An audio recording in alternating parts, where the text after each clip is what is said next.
जनता विधानसभा उपचुनाव को लेकर राजस्थान भाजपा ने जारी की है स्टार प्रचारकों की सूची। 40 नेताओं के नाम इस सूची में शामिल किए गए हैं। मुख्यमंत्री भजनलाल शर्मा, प्रदेश अध्यक्ष मदन राठौर, राधा मोहन दास अग्रवाल, पूर्व मुख्यमंत्री वसुंधरा राजे, केंद्रीय मंत्री भूपेंद्र यादव, अर्जुन राम मेघवाल, भागीरथ चौधरी, उप मुख्यमंत्री डॉक्टर प्रेमचंद बैरवा और उप मुख्यमंत्री दिया कुमारी का नाम स्टार प्रचारकों की सूची में शामिल किया गया है। ये वो नाम है जो स्टार प्रचारक की सूची में शामिल किए गए हैं। तो बीजेपी ने स्टार प्रचारकों की सूची का ऐलान कर दिया है। केंद्रीय मंत्री भूपेंद्र यादव, अर्जुन मेघवाल, भागीरथ चौधरी, उप मुख्यमंत्री दिया कुमारी, डॉक्टर प्रेमचंद बैरवा, बीजेपी प्रदेश अध्यक्ष मदन राठौर, ये वो तमाम नाम जो इस स्टार प्रचारक सूची में शामिल किए गए हैं। अंता विधानसभा उपचुनाव को लेकर देखिए रणनीति बनानी शुरू हो गई है। लगातार जो है आगे के लिए बैठकों को दौर भी देखा जा रहा है कि किस तरीके से चुनावी मैदान में उतरना है और इसके लिए तमाम समीकरणों को साधने की कोशिश की जा रही है। तमाम बातों का ध्यान रखा जा रहा है। बैठक में विचार मंथन किया जा रहा है और अब स्टार प्रचारकों का नाम भी जो है वो भी इस सूची के जरिए ऐलान कर दिया गया है। ये वो तमाम नाम जो अंता विधानसभा उपचुनाव के लिए स्टार प्रचारक के तौर पर प्रचार करेंगे। तो राजस्थान भाजपा ने जारी की है स्टार प्रचारकों की सूची, जिसमें बीजेपी प्रदेश अध्यक्ष मदन राठौर समेत उप मुख्यमंत्री डॉक्टर प्रेमचंद बैरवा, उप मुख्यमंत्री दिया कुमारी, केंद्रीय मंत्री जो है स्टार प्रचार करते हुए इस विधानसभा उपचुनाव में नजर आएंगे। स्टार प्रचारकों की सूची का ऐलान बीजेपी ने कर दिया है। तो राजस्थान भाजपा ने जारी की है स्टार प्रचारकों की सूची।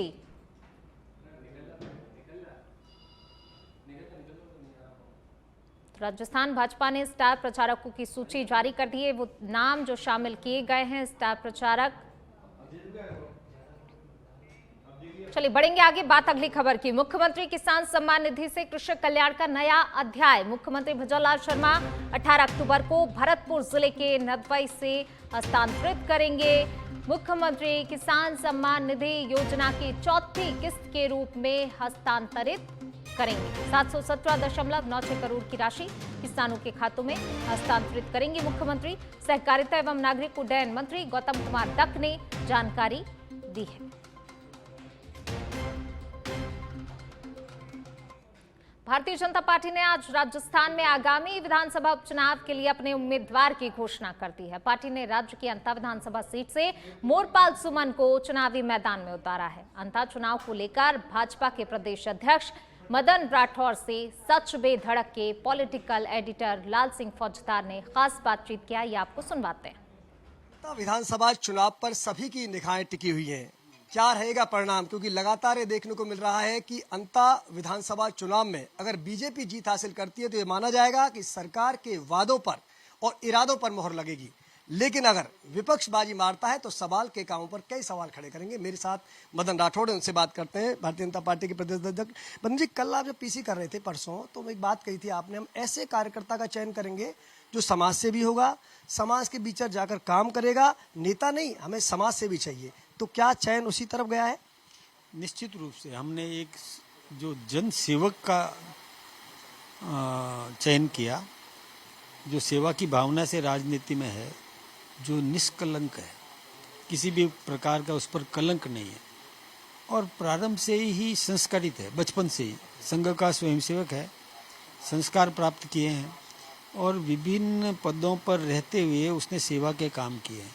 हमने ऐसा गूदड़ी में से लाल निकाल करके और जनता के सामने दिया है और मतदाता को ये अवसर दिया है कि वो बुरे और अच्छे में से चयन कर सके। नहीं तो क्या होता है कि मतदाता का दुर्भाग्य होता है, वो लेसर इविल का चयन करता है। इसलिए हमने ये सारा सोच करके, जनता की भावनाओं का ख्याल करके सर्वे करवाया। हमारा कार्यकर्ता हर बूथ स्तर तक गया।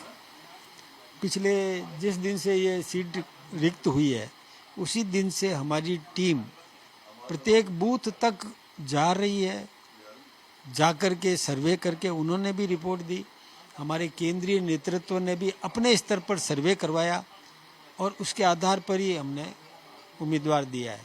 सामने जो है उसकी इमेज भी जनता के सामने है। जनता जानती है कि उन्हीं की पार्टी के वरिष्ठ मंत्री भरत सिंह जी कुंदनपुर, उन्होंने विधानसभा के अंदर भी कहा था, आरोप लगाया था कि भाई अरे भाया खूब खाया।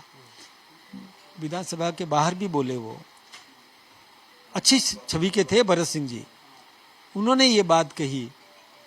तो ये तो उस पार्टी के नेताओं को देखना चाहिए था कि जब पहले से ही जिसकी छवि ऐसी है, अब फिर भी वो अपनी पार्टी का सोचे। मैं तो मेरी पार्टी का उम्मीदवार बहुत अच्छा है, हम चुनाव जीत रहे हैं जी। लेकिन कांग्रेस एक दावा कर रही है इस बार कि वो एकजुट है। आपने मीटिंग देखी होगी, गहलोत जी, जूली जी, पायलट जी, डोटासरा सब एक मंच पर नजर आ रहे हैं।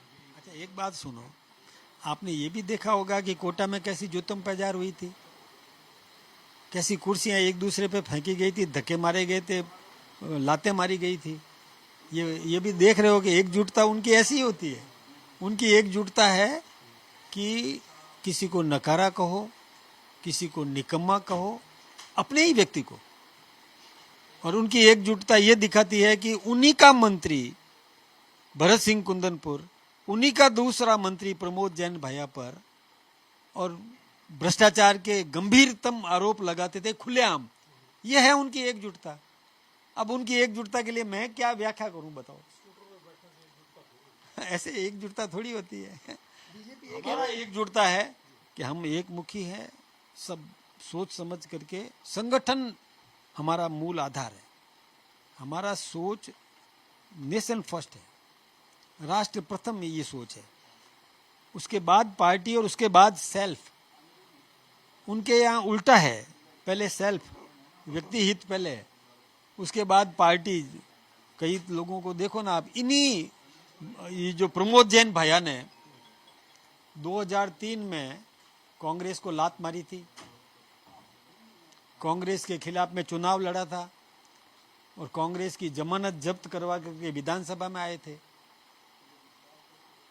अब आप कल्पना करो कि कितनी एकजुटता है, क्या नीतिगत सोच है। यानी कोई संस्कार नहीं, कोई नीतिगत सोच नहीं। हमारे यहाँ नीति से चलते हैं, सोच के आधार पर चलते हैं। ये फर्क है, बहुत बड़ा फर्क। एक बात जरूर जो मैं सुन रहा हूँ आजकल चर्चा में, क्या पूर्व सीएम वसुंधरा राजे इंटरेस्ट ले रही है चुनाव में? लोग कह रहे हैं कि वो पूरा उनकी इच्छा के बिना हम नहीं कर रहे, उनकी इच्छा के अनुरूप ही कर रहे हैं। इस चयन में भी उनका बिल्कुल पूरा योगदान है, सबका योगदान है, सबका योगदान है। हम सब शामिल हैं, कोई अलग नहीं है। मदन राठौड़ जिनका कहना है कि हमने जमीनी धरातल से जुड़े कार्यकर्ता को टिकट दिया है और एक बार फिर अंता विधानसभा में कमल खिलेगा। जर्नलिस्ट दिनेश के साथ लाल सिंह फौजदार, सच बेधड़क, जयपुर। चलिए बढ़ेंगे आगे, बात अगली खबर की। दौसा से खबर आपको बता रहे हैं, केंद्रीय मंत्री गजेंद्र सिंह शेखावत का दौसा का दौरा। शेखावत का भाजपा कार्यकर्ताओं ने स्वागत किया। आत्मनिर्भर भारत संकल्प अभियान में भाग लिया। पंडित दीनदयाल उपाध्याय के चित्र के समक्ष दीप प्रज्वलित कर कार्यक्रम की शुरुआत की। लालसोट विधायक रामविलास मीणा और बांदीकुई विधायक भागचंद टांकड़ा मौजूद रहे। तो दौसा के दौरे पर रहे मंत्री गजेंद्र सिंह शेखावत दौसा दौरे पर, और इस दौरान देखिए कार्यकर्ताओं ने, समर्थकों ने जोरदार और भव्य स्वागत किया। चलिए बढ़ेंगे आगे। 12 के अंता से खबर आपको बता रहे हैं, अंता विधानसभा उपचुनाव को लेकर भाजपा की ओर से मोरपाल सुमन को प्रत्याशी घोषित कर दिया गया है। भाजपा कार्यकर्ताओं ने एक दूसरे का मुंह मीठा करवाकर खुशी का इजहार किया। कार्यकर्ताओं की ओर से जमकर नारेबाजी करते हुए आतिशबाजी भी की गई। तो देखिए बीजेपी ने अपना उम्मीदवार घोषित कर दिया है, मोरपाल सुमन को चुनावी मैदान में उतारा है। बीजेपी ने काफी विचार मंथन के बाद मोरपाल सुमन को बीजेपी प्रत्याशी घोषित किया। बैठकों का दौर चला, वसुंधरा राजे से कई नेताओं की मेल मुलाकात हुई और लंबे विचार मंथन के बाद आखिरकार बीजेपी ने प्रत्याशी की घोषणा कर दी है। चलिए बढ़ेंगे आगे, बात अगली खबर की। 12 के अंता से खबर आपको बता रहे हैं, उपचुनाव में प्रत्याशी को लेकर भारी जद्दोजहद के बाद भारतीय जनता पार्टी ने अपने पत्ते खोल दिए हैं। भाजपा ने अंता उपचुनाव में मोरपाल सुमन को अपना प्रत्याशी बनाया है। मोरपाल सुमन संघ पृष्ठभूमि से आते हैं। नाम की घोषणा होने के बाद भाजपा में खुशी की लहर दौड़ गई। मोरपाल सुमन के कार्यालय पर पटाखे चलाकर मिठाइयां बांटी गई। घोषणा के बाद भाजपा जिलाध्यक्ष नरेश सिकरवार और शहर अध्यक्ष ओम प्रकाश पारिता के नेतृत्व में सांसद कार्यालय पर भाजपा कार्यकर्ता इकट्ठे हुए और उन्हें माला पहनाकर मुंह मीठा कराकर उनका स्वागत किया गया। चाहूंगा हमारे मुख्यमंत्री महोदय जी को, आदरणीय भजन लाल जी को, पूर्व मुख्यमंत्री महोदया वसुंधरा राजे जी, हमारे जो प्रदेश अध्यक्ष हैं जिन्होंने मेरे पर बहुत विश्वास किया है और उन्होंने कहा है कि एक जन सेवक आएगा जो जनता के बीच में चुनाव लड़ेगा। आदरणीय मदन लाल जी राठौड़ को भी मैं डोक देना चाहूंगा, हमारे सांसद महोदय को भी डोक देना चाहूंगा, सभी को जो शीर्ष नेतृत्व है और यहाँ की जो 36 कौमें अंता विधानसभा की जिन्होंने उनकी पुकार ऊपर तक पहुंचाई, मैं उन सबका, हमारे जिलाध्यक्ष जी का, पूरी भारतीय जनता पार्टी का एहसान मन्नू की इन्होंने मेरे बात ऊपर पहुंचाई और मुझे टिकट दिलाया। मैं भारतीय जनता पार्टी के प्रदेश। झुंझुनू से खबर, नाबालिग बच्चे से मारपीट का लावारिस हालत में छोड़ने का मामला विशिष्ट न्यायाधीश पॉक्सो न्यायालय ने फैसला सुनाया है। मां नीलम देवी और प्रेमी सोनू शर्मा को 7-7 साल की कैद। नीलम देवी और सोनू शर्मा पर 1.61 लाख का जुर्माना भी लगाया गया है। पॉक्सो न्यायालय 15 गवाह और 21 दस्तावेज की पेश। कोर्ट ने साक्ष्यों के आधार पर दोनों आरोपियों को दोषी माना और इसके बाद सजा सुनाई। तो एक लड़की पीड़िता जो 8 वर्षीय थी, उसकी जो माता थी जो बिहार की रहने वाली थी, उसने अपनी 3 शादियां छोड़ के चौथा विवाह जो लिव इन में रहते हुए उसने नालपुर के रहने वाले एक व्यक्ति से किया जो सोनू शर्मा नाम है। और सोनू शर्मा और जो उसकी माँ लीलिमा जो है, लीलम जो है, उसने 24/4/2023 को नालपुर गांव में उस बच्चे के साथ मारपीट की। मारपीट में उसके करीब 10 चोटें आई और उसको घायल अवस्था में उन्होंने, जो उसका पहले का जो पिता था दुलोट अहीर का रहने वाला हरियाणा का, उस बस में उसको लावारिस बैठा दिया। वो बस से जैसे अपने गांव में उतरी तो वहाँ कोई व्यक्ति उसको पहचान गया, तो उसको उसके परिवार का जो पहले वाला परिवार था उनको बताया उस संबंध में।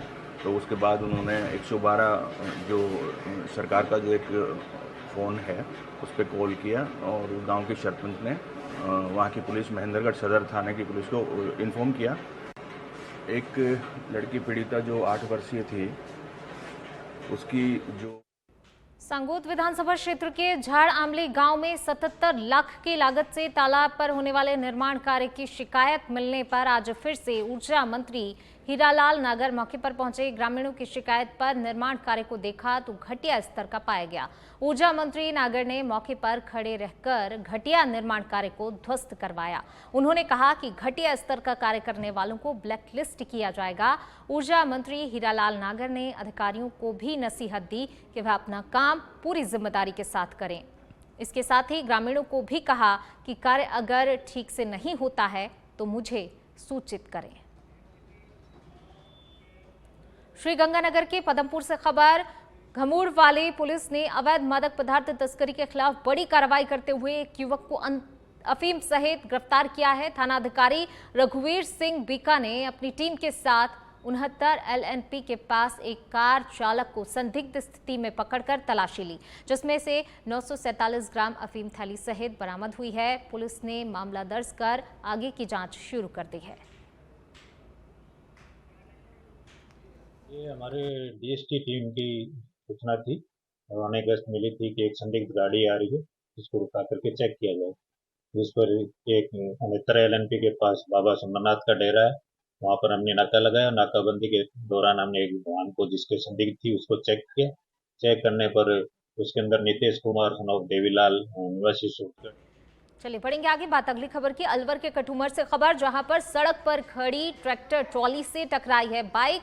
गांव टीटपुरी के पास पावटा मोड़ के समीप यह हादसा हुआ है। दर्दनाक हादसा। इस हादसे में बाइक सवार पति की मौत हो गई, पत्नी घायल हुई। सूचना मिलते ही पुलिस मौके पर पहुंची। पुलिस ने पोस्टमार्टम कराकर शव परिजनों को सुपुर्द कर दिया। वहीं पत्नी को गंभीर हालत में अलवर के लिए रेफर कर दिया गया है। फिलहाल पुलिस मामले की जांच में जुटी हुई है। कल रात पावटा और टीटपुरी के बीच में एक्सीडेंट की सूचना थी। हम मौके पर गए तो एक मोटरसाइकिल चालक ने ट्रॉली के पीछे टक्कर मारी तो दोनों मियाँ बीवी थे, दोनों घायल हो गए। दोनों घायलों को अस्पताल लेकर आए, जिनमें जो भीलवाड़ा की गुलापुरा से खबर आपको बता रहे हैं, जहां पर अज्ञात चोरों ने चोरी की वारदात को अंजाम दिया। 15 लाख के आभूषण चोरी की वारदात को अंजाम दिया गया है। वारदात के बाद वृद्ध की हत्या का ग्रामीणों ने आरोप लगाया है। डोगर ने जेवरा था,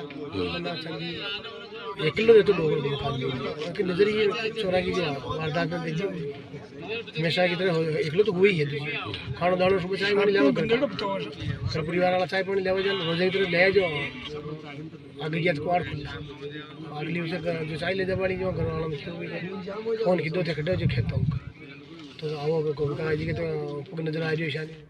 खेड़ली कस्बे में अग्निशमन विभाग की ओर से कस्बे के हिंडौन रोड बस स्टैंड पर दीपावली पर्व को लेकर बिना सूचना के मॉक ड्रिल की गई, जिसमें अचानक आग लगने की सूचना पर फायर ब्रिगेड की गाड़ियां सायरन बजाते हुए और कुछ मिनट बाद 108 एम्बुलेंस आने की सूचना पर आसपास के लोग किसी बड़ी घटना की आशंका से भागने लगे और मौके पर लोगों की भारी भीड़ जमा हो गई। जानकारी लेने लगे, लेकिन जब लोगों को मालूम हुआ कि ये कोई घटना नहीं थी, केवल सुरक्षा और आग लगने की सुरक्षा मापदंड को लेकर मॉक ड्रिल थी, तो लोगों ने राहत महसूस की। अग्निशमन विभाग द्वारा हिंडौन रोड बस स्टैंड पर मॉक ड्रिल की गई। इस मॉक ड्रिल के सफल होने पर सभी तैयारियों से सभी फायरकर्मी संतुष्ट नजर आए।